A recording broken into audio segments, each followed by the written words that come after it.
Border पर चीन की गुस्ताखियों के बीच भारत को कल यानी 10 सितंबर से लड़ाकू विमान राफेल की ताकत मिलने जा रही है। फ्रांस से आया अत्याधुनिक लड़ाकू विमान राफेल कल अंबाला एयरफोर्स स्टेशन पर एक मेगा समारोह में भारतीय वायुसेना में औपचारिक रूप से शामिल हो जाएगा और इस अहम मौके का गवाह बनने के लिए कई हस्तियां अंबाला एयरफोर्स स्टेशन पहुंच रही हैं। इनमें रक्षा मंत्री राजनाथ सिंह, फ्रांस की सशस्त्र सेनाओं की रक्षा मंत्री फ्लोरेंस पार्ले 80 सदस्यीय प्रतिनिधिमंडल के साथ भारत आ रही हैं। वे भारतीय रक्षा मंत्री राजनाथ सिंह से दोनों देशों के रक्षा और सुरक्षा सहयोग को गहरा करने के मुद्दों पर विचार विमर्श करेंगी। इसके अलावा अंबाला एयरबेस पर होने वाली इंडक्शन सेरेमनी में CDS general Bipin Rawat, air chief marshal RKS Bhadauria समेत मिलिट्री के आला अफसर मौजूद रहेंगे। इन विमानों को इंडक्शन के बाद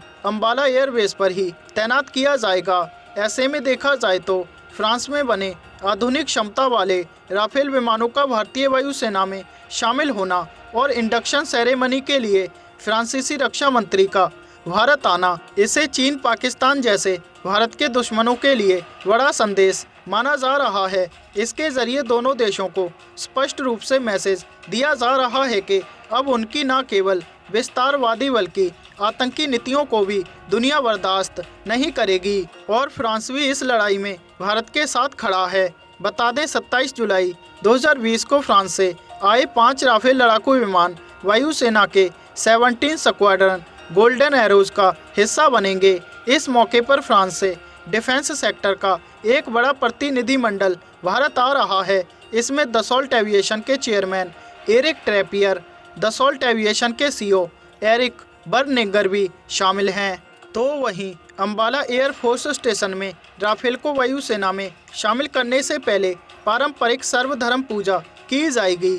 इसके बाद राफेल लड़ाकू विमान तेजस एयरक्राफ्ट और सारंग एरोबेटिक टीम आसमान में उड़ान भरेगी और शानदार एयर डिस्प्ले प्रस्तुत करेगी। इसके बाद राफेल लड़ाकू विमानों को पारंपरिक वाटर कैनन सलूट दिया जाएगा। इसी के साथ राफेल लड़ाकू विमान वायुसेना की गौरवशाली टीम का हिस्सा बन जाएगा।